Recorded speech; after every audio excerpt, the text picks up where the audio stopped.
Welcome to Nestor Lakay Channel. Ang niluluto ko po ngayong araw na to, nagluluto po tayo ng sinaing na tulingan sa gata at talong. Ginataang sinaing na tulingan na may talong. 3 piraso lamang po itong tulingan at ang inilagay po natin na 2 pirasong talong at isang nyog na halagang 25 pesos. Nagluto po tayo kahapon ng sinaing na tulingan at ito po ginataan po natin. 3 piraso lamang po itong ating niluto na ginataan na tulingan.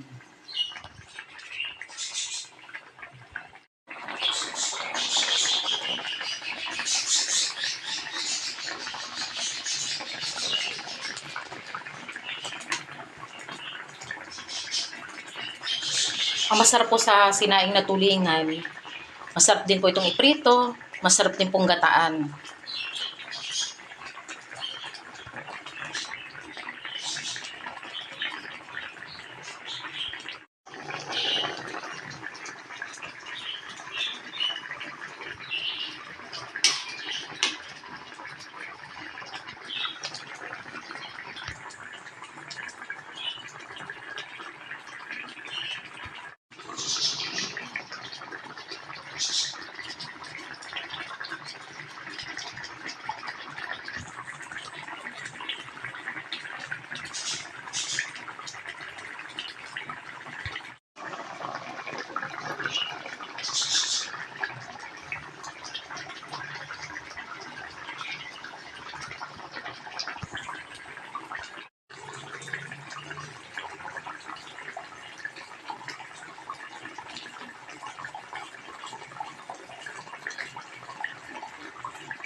Yung niluto po nating tulingan, niluto po natin kahapon ng halos 5 oras po sa ating lutuan na dioling. Ito po ating madalas na pinaglulutuan po.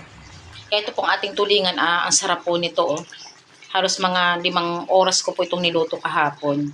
Nilagyan ko lamang po yung sinaing na tulingan kahapon ng kamyas na tuyo, konting taba ng baboy, at niluto po natin halos ng mga 5 oras.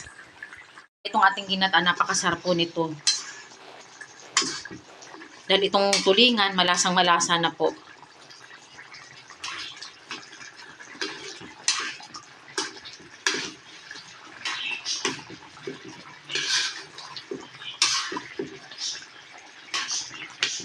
Ilang minuto na at malapit na po itong maluto. At itong ating ginataan, nilagyan ko lamang po ito ng luya, suka, at asin. Tsaka 2 pirasong talong. At nilagyan na din po natin ng paminta.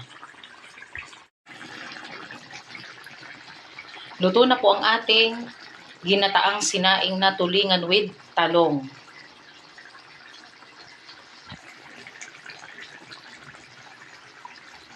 Ulam natin ngayon.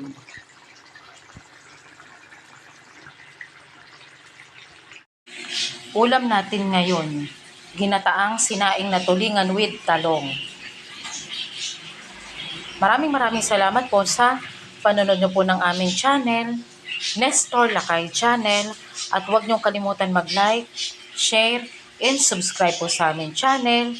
Maraming salamat po and God bless po sa ating lahat. Kain po tayo!